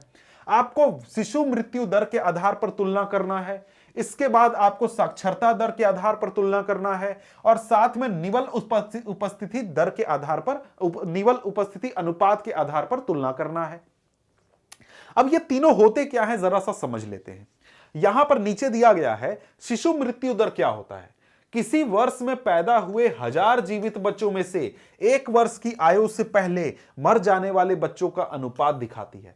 शिशु मृत्यु दर मतलब कि 1000 बच्चों ने जन्म लिया, मान लीजिए कि कुल मतलब अनुपात बनाया गया है ये कि 1000 बच्चों ने जन्म लिया 1 साल में, उसमें से कितने बच्चे मर गए 1 साल की उम्र होने से पहले, वो क्या है, वो हमारा शिशु मृत्यु दर है। ठीक है, इसके बाद हमारा साक्षरता दर। साक्षरता दर क्या होता है भाई, 7 वर्ष और उससे अधिक आयु के लोगों में साक्षर जनसंख्या का अनुपात। एक इलाके में, चाहे वो राज्य हो या फिर देश हो, उस क्षेत्र में 7 वर्ष से ऊपर जितने लोग हैं उसमें से कितने लोग पढ़े लिखे हैं, कितने लोग साक्षर हैं, यह हमारा साक्षरता दर होता है। इसके बाद हमारा है निवल उपस्थिति अनुपात। निवल उपस्थिति अनुपात क्या है, 14 और 15 वर्ष की आयु के स्कूल जाने वाले कुल बच्चों का उस आयु वर्ग के कुल बच्चों के साथ प्रतिशत। यानी कि कुल बच्चे जितने हैं, मतलब 14-15 वर्ष के किसी क्षेत्र में, किसी देश में या किसी राज्य में जितने बच्चे हैं, उनमें से कितने बच्चे, कितने प्रतिशत बच्चे स्कूल जा रहे हैं, कितने बच्चे जो हैं स्कूल जा रहे हैं, वही ये अनुपात बताता है। ठीक है, अब तुलना करते हैं। हरियाणा का शिशु मृत्यु दर कितना है, 30 है। मतलब 1000 बच्चे जन्म लेते हैं, उसमें से 30 बच्चे 1 साल की उम्र से पहले मर जाते हैं। इसके बाद केरल का 10 है, मतलब 1000 बच्चे जन्म लेते हैं, 10 बच्चों की मृत्यु हो जाती है। इसके बाद है बिहार, 35 बच्चे मर जाते हैं 1 साल की उम्र होने से पहले। इसके बाद है हमारे सामने साक्षरता दर। साक्षरता दर का डाटा 2011 का है। इसमें हरियाणा का साक्षरता दर 82% है, केरल का 94% और बिहार का 62%। इसके बाद निवल उपस्थिति अनुपात में देखें तो हरियाणा का 61%, केरल का 83% और बिहार का 43%। तो जब इस अनुपात को, इस पूरे टेबल को, इस पूरे चार्ट को हम देखेंगे तो हमें कुछ साफ होगा कि भाई यहां पर अगर हम हरियाणा की बात करें तो भले उसकी आमदनी ज्यादा है, आय ज्यादा है, प्रति व्यक्ति आय ज्यादा है, लेकिन केरल उससे इन सामाजिक मामलों में ज्यादा बेहतर परफॉर्म कर रहा है, ज्यादा बेहतर काम कर रहा है। ठीक है, अब यहां पर आगे देखें तो यही बात लिखी गई है कि यह तालिका क्या दर्शाती है।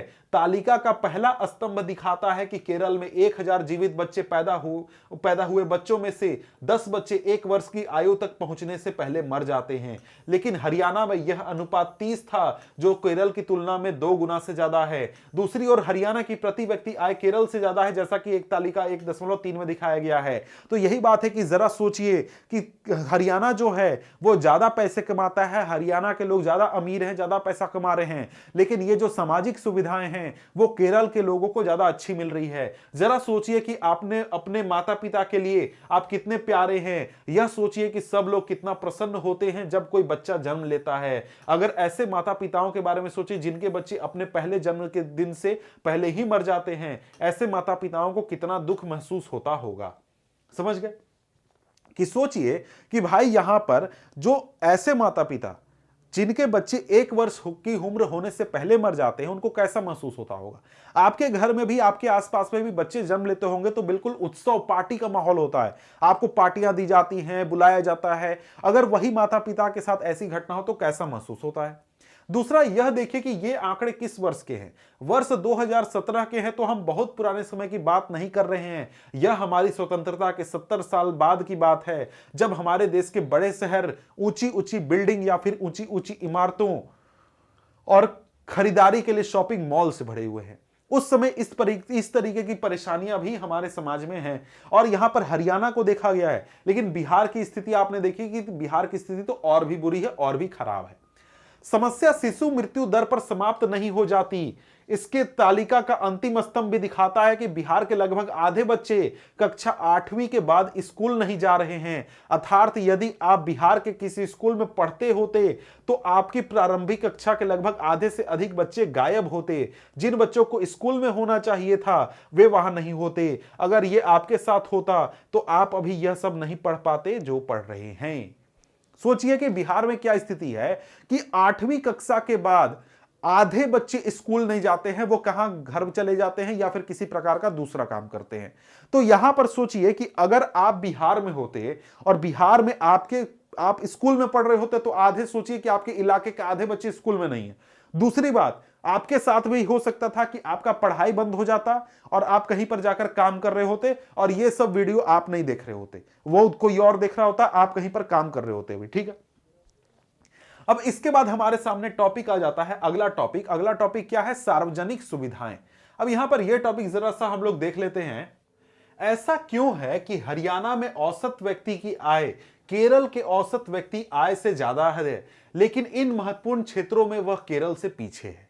केरल में हमने देखा कि आमदनी कम है लोगों को, लेकिन ये सुविधाएं ज्यादा अच्छी मिल रही हैं। हरियाणा में आमदनी ज्यादा है लेकिन ये सुविधाएं अच्छी नहीं मिल पा रही हैं। इसका कारण यह है कि यह आवश्यक नहीं है कि जेब में रखा रुपया वे सभी वस्तुएं और सेवाएं खरीद सके जिनकी आपको एक बेहतर जीवन जीने के लिए आवश्यक हो सकती है। मतलब कि आपको बेहतर जीवन जीने के लिए बहुत सारी चीजें चाहिए, उनमें से बहुत सी चीजें आप जो है पैसे से ले सकते हैं, लेकिन बहुत सारी चीजें नहीं ले सकते हैं। जैसा कि मैंने आपको यह वीडियो शुरू करने के साथ ही बताया था कि आपको जीवन में अपना जीवन बेहतर करने के लिए आपको दो प्रकार की चीजें चाहिए होती हैं। एक भौतिक वस्तुएं जो कि आप खुद से अपने खुद के लिए लेते हैं, आपका एक अच्छा घर, अच्छा बिल्डिंग, अच्छा एक प्रकार से एसी, फ्रिज, कूलर, लाइट, पंखा, टेबल, कंप्यूटर, मोबाइल, ये सारी चीजें जो कि आप पैसे से लेते हैं। लेकिन बहुत सारी चीजें हैं जो कि आप पैसे से नहीं ले सकते। जैसे आपके इलाके में सुरक्षा कैसी है, आपके इलाके का स्कूल कैसा है, हॉस्पिटल कैसा है, साथ में यहां पर सुविधाएं कैसी हैं, रोड कैसा है, साफ सफाई रहती है या नहीं है, ये सारी चीजें आप पैसे से नहीं ले सकते। ठीक है, नागरिक कितनी भौतिक वस्तुएं और सेवाएं प्रयोग कर सकते हैं, इसके लिए आय अपने आप में संपूर्ण रूप से पर्याप्त सूचक नहीं है। उदाहरण के लिए सामान्यतः आपका द्रव्य आपके लिए प्रदूषण मुक्त वातावरण नहीं खरीद सकता या बिना मिलावट की दवाएं आपको नहीं दिला सकता। मतलब आपके पास पैसा ज्यादा है तो आप पैसे से पॉल्यूशन फ्री एनवायरनमेंट नहीं ले सकते हैं, आपके इलाके में गंदगी आप पैसे से साफ नहीं करवा सकते हैं। इसके अलावा आपको जो दवा मिले वो अच्छा क्वालिटी का मिले, ये भी आप पैसे से नहीं तय कर सकते हैं, जब तक आप ऐसे समुदाय में ही जाकर नहीं रहते जहां ये सुविधाएं पहले से उपलब्ध हैं। अब यहां पर सोचिए कि आप पैसे से ये सारी चीजें नहीं ले सकते, लेकिन यहां पर एक चीज लोग करते हैं, वो क्या करते हैं कि ऐसे जगह पर चले जाते हैं जहां पर ये सुविधाएं मिलती हैं। जैसे उदाहरण के लिए लोग बोलते हैं कि यार मुझे अमेरिका जाना है, मुझे ऑस्ट्रेलिया जाना है या फिर मुझे यूरोप जाना है, मैं वहीं सेटल हो जाऊंगा, वहीं रहूंगा। लोग ऐसा क्यों करना चाहते हैं?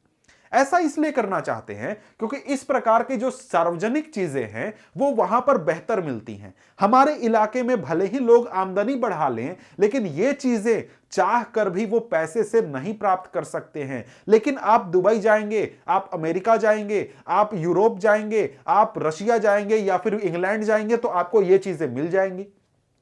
तो इसी वजह से लोग क्या करते हैं, ऐसे समुदाय में चले जाते हैं जहां पर ये चीजें मिलती हैं।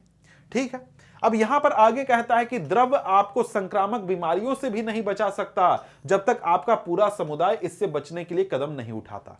द्रव्य यहां पर पैसे के लिए कहा गया है कि अगर आपके पास पैसा है तो आपको संक्रामक बीमारियों से आप नहीं बच सकते। मतलब कि कोई जैसे कोरोना हो गया, कोरोना से आपको क्या पैसे बचा सकता है क्या? या फिर इसी प्रकार की कोई और बीमारी हो गई जैसे कि चेचक हो गया या फिर हैजा फैल गया। हैजा वगैरह बीमारियां जो है वो गंदगी से होती है, तो वो बीमारी आप नहीं बच सकते हैं अगर आपके पास पैसे हैं। पैसे से बचने मतलब इन बीमारियों से बचने का एक ही तरीका है कि आपका पूरा समाज क्या करे, इन बीमारियों से निपटने का काम करे। जैसे हैजा फैलने से रोकना है तो पूरे इलाके को साफ सफाई करके रखें, नालियां साफ रहे, सब चीज साफ सुथरा एनवायरनमेंट रहेगा तो आपको ये बीमारियां नहीं होंगी।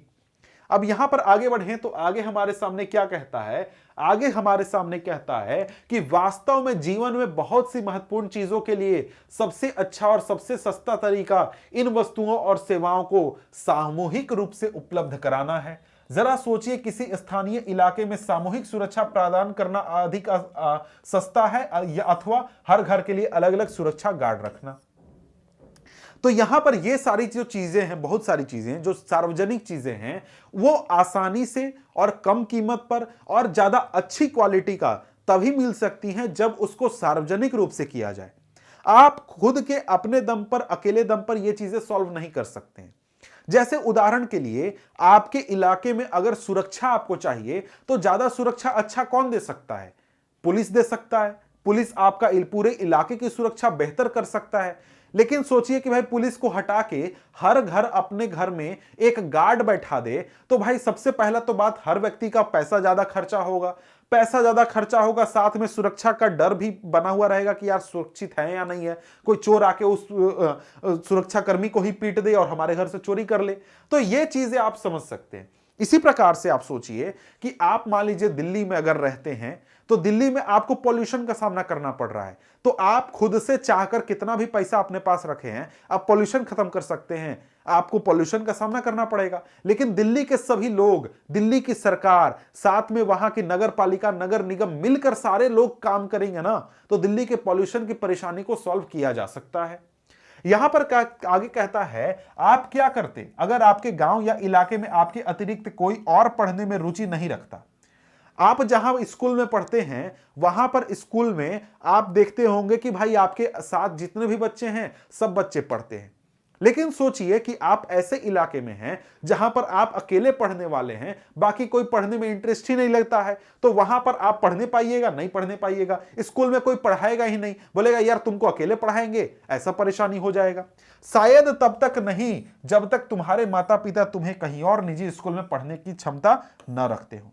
तो आज के समय में बच्चे जो प्राइवेट स्कूल में पढ़ते हैं, उनके पढ़ने का कारण भी यही है कि देखिए, जो सरकारी स्कूल में बच्चे होते हैं वो पहली बात तो बहुत गरीब परिवार से आते हैं, उनकी परेशानियां बहुत अलग अलग होती हैं, तो वो लोग पढ़ने पर उतना ध्यान नहीं दे पाते। इसी वजह से जो माता पिता होते हैं, जिनके पास पैसे होते हैं, वो अपने बच्चों को अच्छी शिक्षा देने के लिए प्राइवेट स्कूल में ज्यादा पैसे देकर भर्ती करा देते हैं कि यार इसको अच्छी शिक्षा मिल जाए। ठीक है।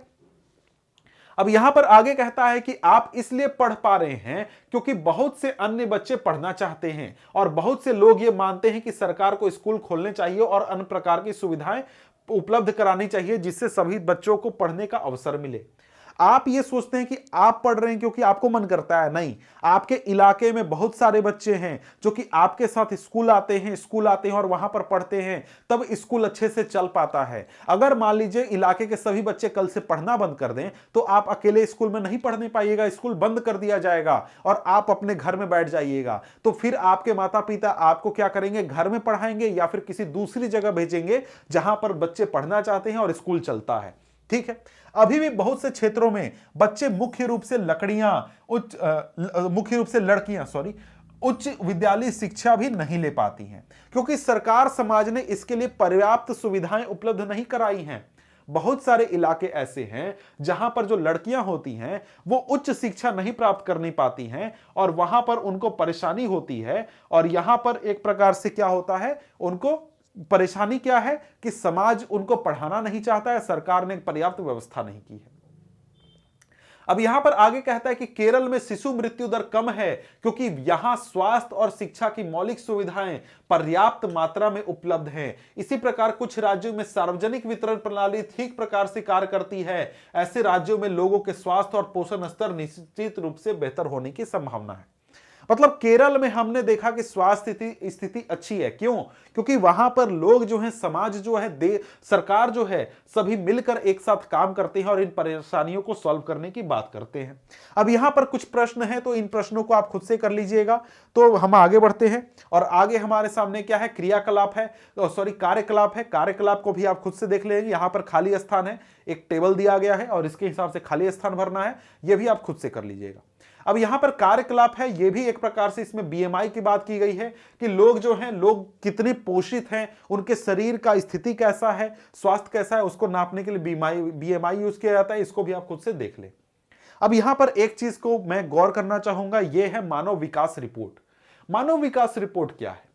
यहां पर कहता है कि एक बार यह बात समझ में आ जाए कि यद्यपि आय का स्तर महत्वपूर्ण है, पर यह विकास के स्तर को मापने का अपर्याप्त मापदंड है, तो हम अन्य मापदंडों के बारे में सोचने लगेंगे।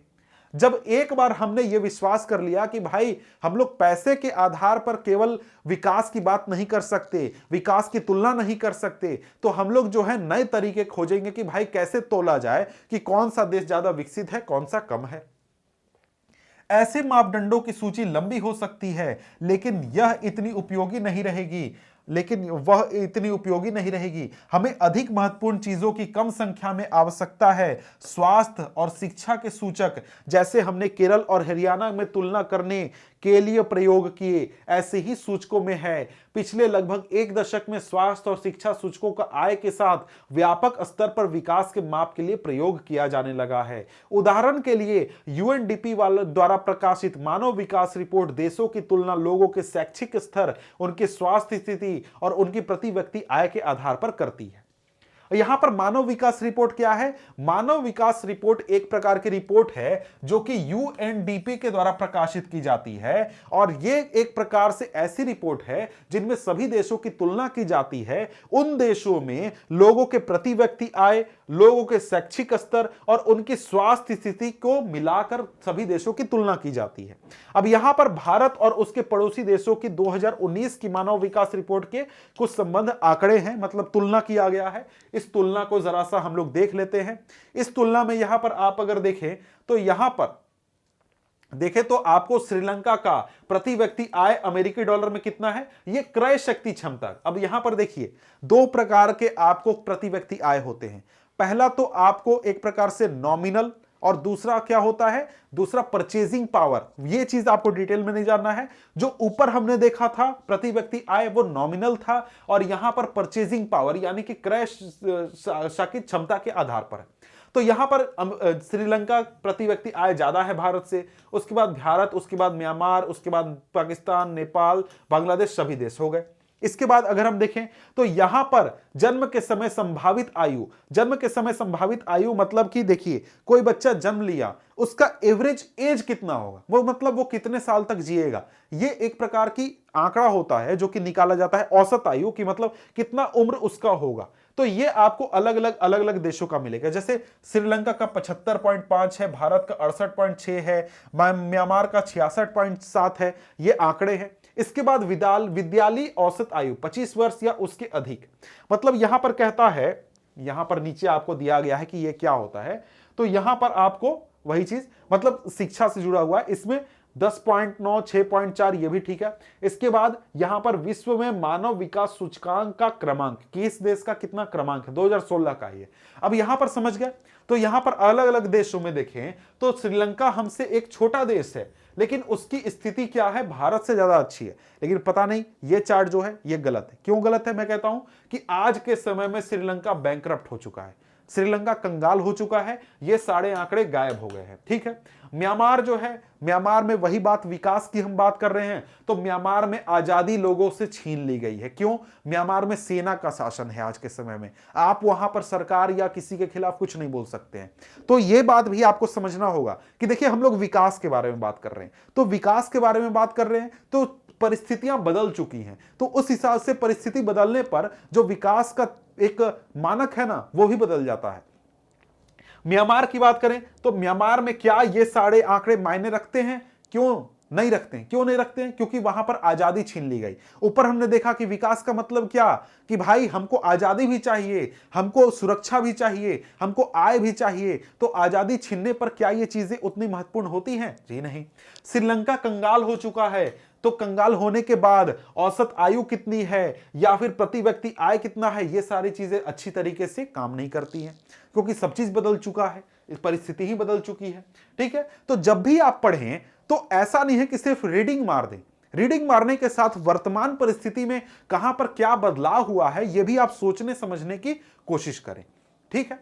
अब यहां पर आगे देखें तो आगे यहां पर क्या कहता है, आगे कहता है कि क्या यह आश्चर्यजनक नहीं है कि हमारे पड़ोस का एक छोटा सा देश श्रीलंका हर विषय में भारत से आगे है और हमारे जैसे बड़े देश का विकास विश्व में इतना नीचा क्रमांक है। तालिका 1.6 यह भी दिखाती है कि यद्यपि नेपाल और बांग्लादेश की प्रति व्यक्ति आय भारत की तुलना में कम है, फिर भी वे भारत से आयु संभाविता में पीछे नहीं, मतलब कि जो एक एवरेज एज है उसमें वो आगे है।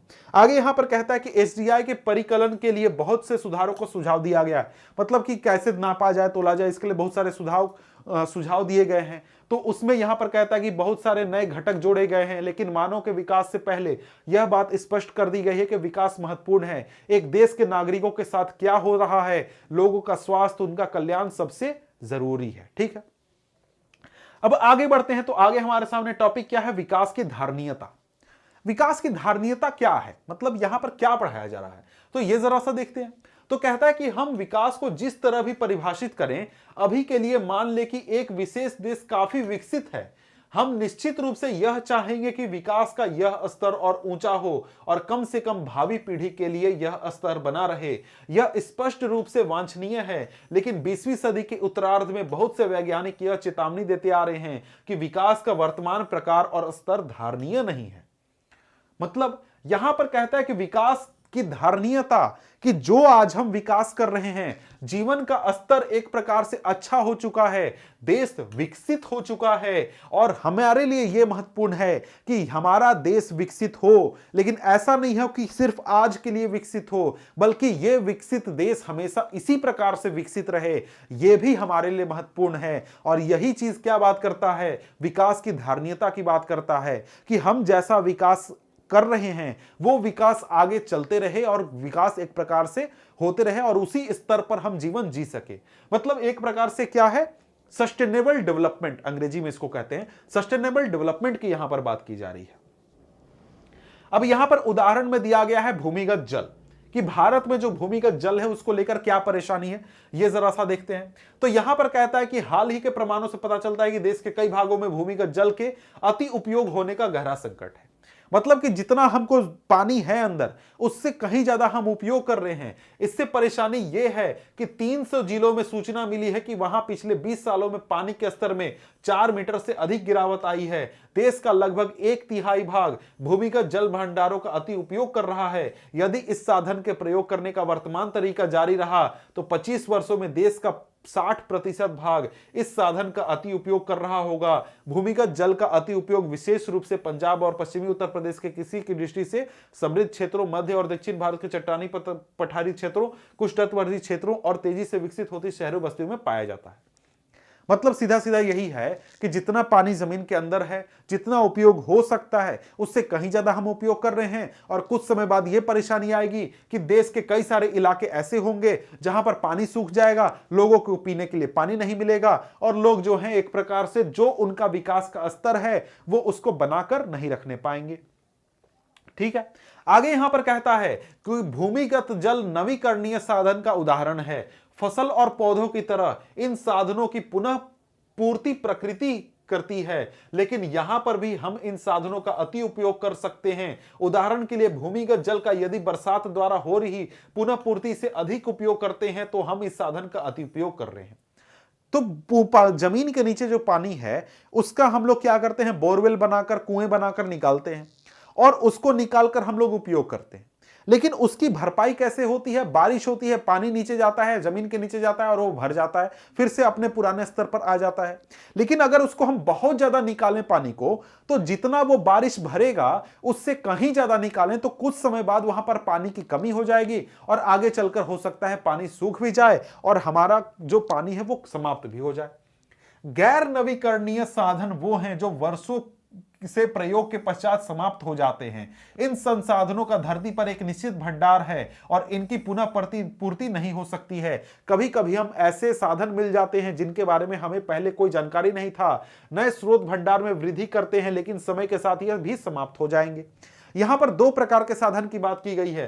पहला आपको नवीकरणीय साधन और दूसरा क्या है, गैर नवीकरणीय साधन, नवीकरणीय साधन मतलब कि जो एक प्रकार से पुनः पूर्ति हो सकते हैं या फिर असीमित है।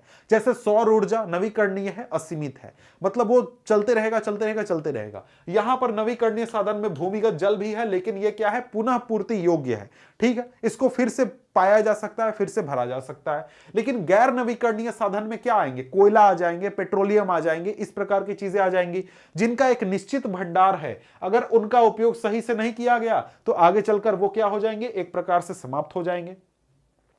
अब यहां पर आगे दिया गया है प्राकृतिक संसाधनों का दोहन। उदाहरण के लिए दिया गया है कि भाई भंडार कितना है और वर्ष में यहां पर कितने साल तक ये भंडार चलेंगे।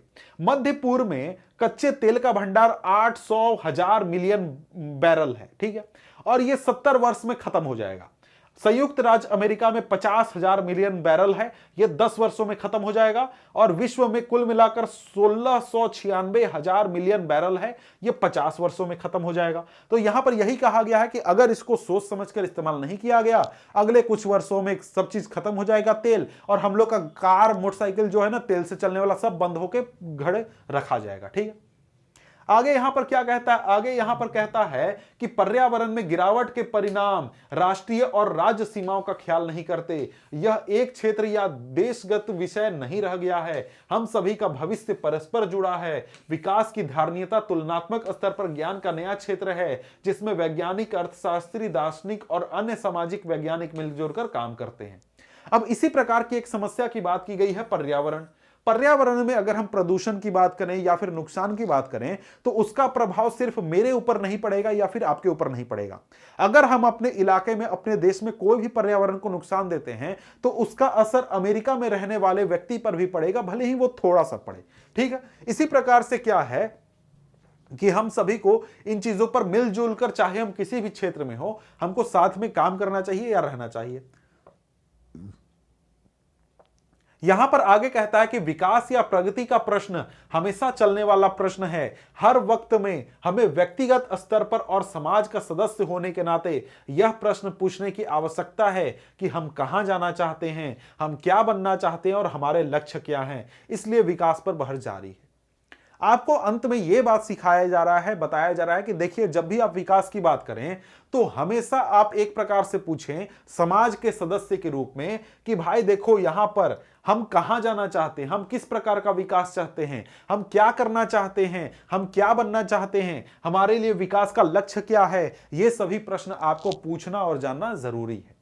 अब यहां पर हमारा जो अध्याय है वो समाप्त होता है। यह प्रश्नोत्तर है जिसको अगर कभी आगे चलकर मैं वीडियो बनाऊंगा तो मैं डाल दूंगा। फिलहाल तो अभी आगे दूसरा चैप्टर आप पढ़िए जो कि अगला चैप्टर है।